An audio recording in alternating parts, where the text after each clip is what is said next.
My name is Tamás Bereczky. I come from Budapest, Hungary, and I have been working with EUPATI as a patient representative, or the representative of a patient organization, the European AIDS Treatment Group. Patient involvement is not only about learning the science of clinical trials, but it's also about acquiring the right tools to use this knowledge in a proper way, which is policy, which is political involvement. And I've been working as a patient advocate and a peer educator in HIV for many years. This was a hard-fought struggle which took us here to the level where people living with HIV have large, strong organizations and very powerful representations in most parts of the world, in science, in politics, amongst decision makers, decision-making bodies. But this is not so in other disease areas.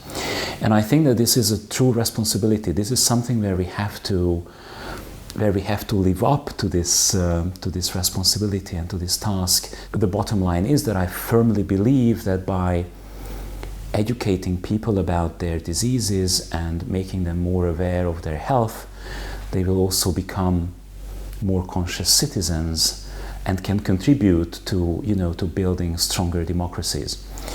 So this is the ultimate, if you like, philosophical goal of this. When I first came here to meet these people and to talk to them 2 or even 3 years ago, then it was just this very shy, very timid group of patients who really didn't know what to do and how to start, and they were overwhelmed by the amount of knowledge that is being conveyed by EUPATI. It's a huge amount of information that they have to absorb and they have to learn. And now when I'm back here, it's just amazing to see that it has become a network. There is a movement which is emerging out of this. There's a European patient movement, which is a real grassroots thing, and I love it.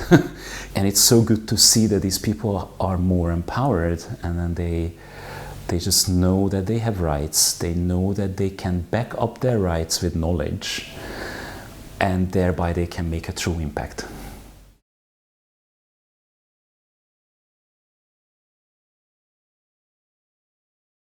There's a lot of controversy and a lot of debate about how and whether at all you can work with other stakeholders.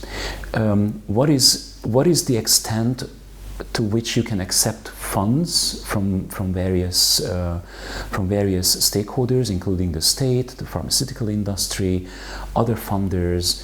So it's a highly politicized process. But I think that just because there has been so much time going on and so much pressure in the HIV community, especially initially when people were dying literally every day, that we could come to workable models, which are not necessarily perfect, but they are workable, such as community advisory boards and other forms that have been existing in the HIV community, which I find can sort of establish this compromise between being pro-patient, so representing the patient's view, but also working with other stakeholders and focusing on the actual needs of the patient. So rather than getting engaged in political debates and in ideological debates, whether you can remain an activist if you accept money from the state or if you accept money from industry. So rather than going into those ideological debates, we just focus on what the patients need. Because if HIV patients don't get treatment, then they die. It's that simple. Another important point which is very close to my heart, and this is also what many of my publications are about, is the role of emotions, that you are not less knowledgeable just because you have feelings. You certainly have feelings if you are sentenced to death at the age of 22 or 35. Just as it was the case with HIV, of course you are angry. Of course you are angry and frustrated and unhappy when you see your child dying and not having access to medication, either because of financial reasons or because there is no medication, because there's no research into that given condition that your child suffers from.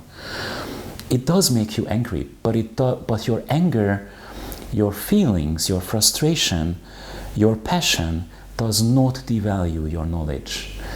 And I think that you need passion in order to be able to acquire that knowledge, and we should not be ashamed of our passion, because that's the core of activism. And I think that this is again a lesson that we could teach pretty well to other disease areas, that yes, you are entitled to smash the table if you're upset, but no, I mean, you should know your thing. You should learn what has to be learned in order to be able to make a passionate argument. So that passion and knowledge do not exclude each other, which is the current tradition in science. You know, you're either passionate or you're calm and a scientist, but you can be both at the same time.